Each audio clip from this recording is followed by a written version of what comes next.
नमस्कार, मैं हूं आपके साथ अनुष्का राय और आप देख रहे हैं सफर आपके साथ न्यूज। दिल्ली में बीते कुछ महीने पहले यमुना खादर में बाढ़ के चलते फसलों की तबाही का मंजर आप सभी ने देखा होगा। फसलों के नुकसान के बाद किसान अपने आप को ठगा हुआ महसूस कर रहे थे, लेकिन दिल्ली सरकार ने किसानों की आर्थिक सहायता करने के लिए मुआवजा देने का ऐलान किया और कुछ किसानों को मुआवजा दिया भी गया। लेकिन दिल्ली के गाँव के कुछ किसान ऐसे हैं जिन्हें मुआवजा नहीं मिला। उसी को लेकर अब कुछ पीड़ित किसानों ने अलीपुर डीएम को ज्ञापन सौंपा है और मुआवजे की मांग की है। देखिए यह रिपोर्ट। राजधानी दिल्ली में कुछ महीने पहले मानसून के दौरान दिल्ली में बाढ़ आई, जिसके चलते लाखों रुपए की फसलें किसानों की बर्बाद हो गई, जिसके चलते किसान बदहाली व आर्थिक तंगी वाली जिंदगी जीने पर मजबूर हैं। दिल्ली सरकार की तरफ से पीड़ित किसानों को आर्थिक सहायता देने का फैसला लिया गया। मुआवजा बतौर आर्थिक सहायता देने का ऐलान भी कर दिया गया। काफ़ी किसानों को तो दिल्ली सरकार की तरफ से बाढ़ में नष्ट हुई फसलों का मुआवजा दिया जा चुका है, लेकिन दिल्ली के सुंगरपुर गाँव में कुछ किसान ऐसे हैं जिन्हें अभी तक दिल्ली सरकार द्वारा दिया जाने वाला मुआवजा नहीं मिला। और यह वह किसान हैं जो अपनी फसलों को उगाते हैं और उसे बेचकर अपने घर का पालन पोषण करते हैं। कुछ पीड़ित किसानों ने अलीपुर डीएम को ज्ञापन सौंपा है, जिसमें किसानों द्वारा मांग की गई है कि बाढ़ में नष्ट हुई फसलों का मुआवजा जल्द से जल्द किसानों के दिलवा कर किसानों की समस्या का समाधान करें और दिल्ली सरकार की तरफ से जो आर्थिक सहायता राशि किसानों को मिलनी है वह समय पर इन्हें दी जाए, ताकि अपनी फसल से संबंधित बीज खाद लाकर अपने खेतों में डाल सकें और फसलों को फिर से तैयार कर सकें। मेरा कृष्ण कुमार नाम है जी। और हमारी उसमें बाढ़ में सारी फसल बर्बाद हो गई, हमें कुछ नहीं मिला। उसके लिए हमें कुछ मुआवजा दिया जाए। काफी दिन से जब से बाढ़ आई उसके बाद से ही कर रहे हैं। आगे से अगर हमने मुआवजा बढ़ा दिया देंगे वो यही होता है बस। अभी तक कुछ नहीं हुआ। हमने काफी लोगों को भी बोला, किसने सुनवाई नहीं की।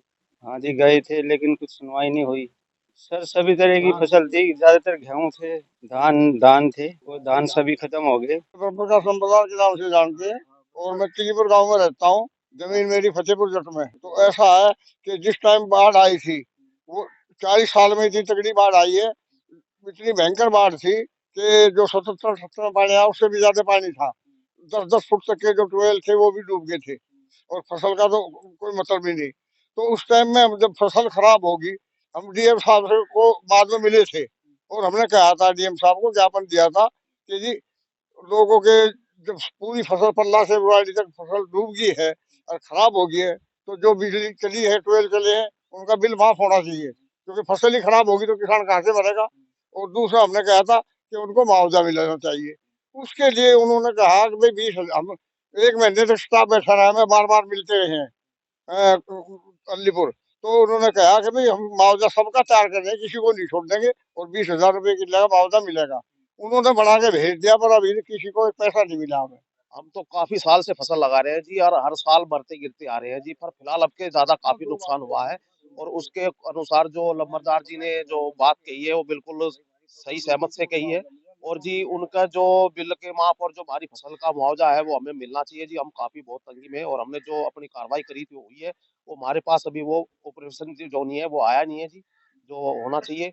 हम बहुत तंगी में है जी। आपका कितना नुकसान हुआ था? क्या काफी नुकसान हुआ है जी, 0 पॉइंट से और जो वहां तक काफी कुछ नहीं बचा जी, कुछ सब नील बटा नील हुआ है। आपको बता दें कि दिल्ली सरकार की तरफ से यमुना खादर हो या खादर से अन्य इलाके जहां किसानों की फैसले लगी हुई थी, नष्ट फसलों को देखते हुए दिल्ली सरकार की तरफ से तमाम किसानों को मुआवजा देने का ऐलान किया गया और काफ़ी किसानों को मुआवजा बतौर सहायता राशि भी दी गई। इनमें ऐसे भी किसान हैं जो कि दिल्ली की सीमा को छोड़कर यमुना खादर, जो कि डेंजर जोन, फसलें लगाते हैं। इसमें फसलें नष्ट होने पर किसी प्रकार का कोई मुआवजा नहीं होता, लेकिन फिर भी दिल्ली सरकार किसानों को चिन्हित कर धीरे धीरे मुआवजा देने का काम कर रही है।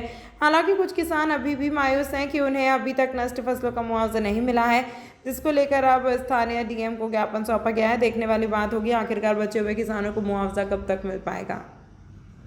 तमाम महत्वपूर्ण खबरों के लिए देखते रहिए सफर आपके साथ न्यूज।